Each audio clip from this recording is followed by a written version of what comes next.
Ya, ayo kita baca sama-sama saudara. 1, 2, 3.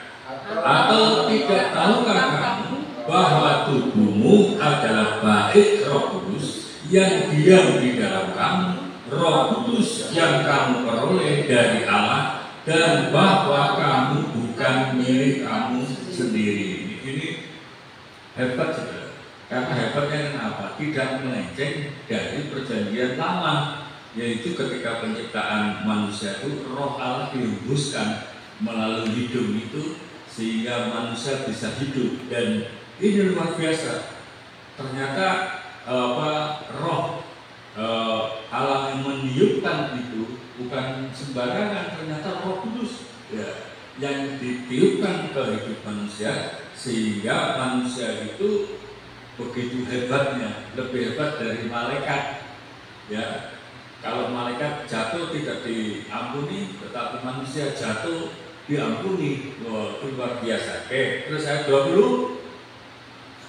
Sebab kamu telah dibeli dan harganya telah lunas dibayar. Karena itu muliakanlah Allah dengan tubuhmu. Jadi tubuh kita ini kan dari tanah, dari debu yang tidak begitu istimewa, tetapi karena ada Roh Allah yang tinggal di dalam hidup kita, maka kita begitu istimewanya karena Roh Allah ada di dalam kita, sehingga yang tubuh kita ini yang seperti berasal dari debu itu bisa dipakai oleh Tuhan untuk memuliakan Allah dengan tubuh kita. Jadi jangan malas-malas ya kalau kita memuji Tuhan tidak dengan mulut, ya puji Tuhan dengan tangan. Ya, itu kan tubuh kita.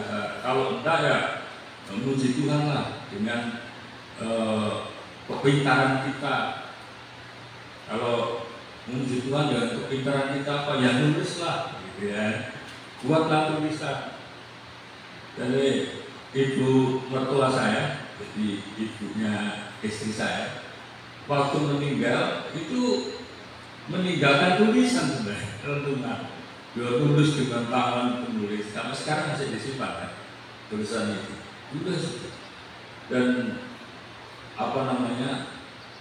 dari situ kita bisa melihat bahwa salah satu untuk memuji Tuhan itu adalah pikiran kita yang dituangkan melalui renungan. Jadi pergunakanlah tubuh kita ini untuk memuliakan nama Tuhan. Lalu apa pengertiannya? Sebab kamu telah dibeli. Memangnya kita pernah dijual? Bagaimana? Mengapa firman Tuhan ini? Kamu telah dibeli. Nah, kapan jualnya? Yaitu ketika ini merupakan gambaran bahwa kita itu pernah jatuh di dalam dosa. Siapa penguasa dosa? Iblis. Karena penguasa dosa itu adalah iblis, maka kita ini seperti dijual kepada iblis karena kita dikuasai oleh iblis. Nah, untuk mengambil kuasa belenggu dosa itu, saudara, itu harus mengambilnya dengan susah payah. Tidak bisa dengan uang, tidak bisa dengan segala keberadaan, kemampuan, pendidikan kita di dunia ini. Tetapi cuma satu yang bisa mengambil yang seperti dijual kepada iblis itu, yaitu Yesus Kristus. Karena Yesus Kristus itulah yang bisa membelinya. Nah, membelinya dengan harga lunas kapan itu? Yaitu ketika dosa itu tuntutannya apa, saudara? Dosa itu tuntutannya apa? Upah dosa adalah maut. Jadi itu tuntutannya adalah maut. Siapa yang bisa menebus maut ini?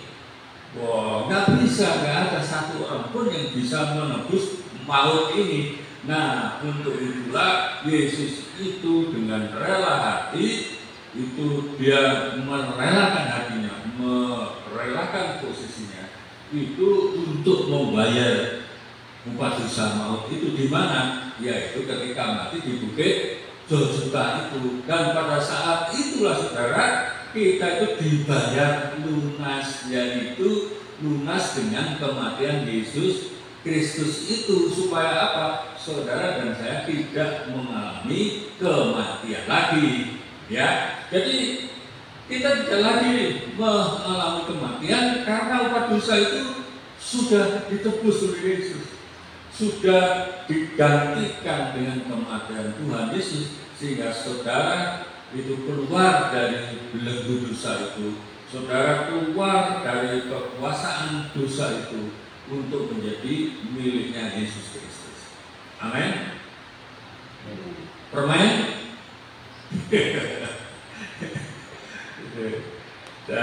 Jadi jelas ya, kita pernah dijual, yaitu ketika kita jatuh dalam dosa itu tidak ada yang menerima kita. Jatuh yang dalam dosa itu cuman tukang loaknya itu adalah setan, ya, karena pasti dijual di situ.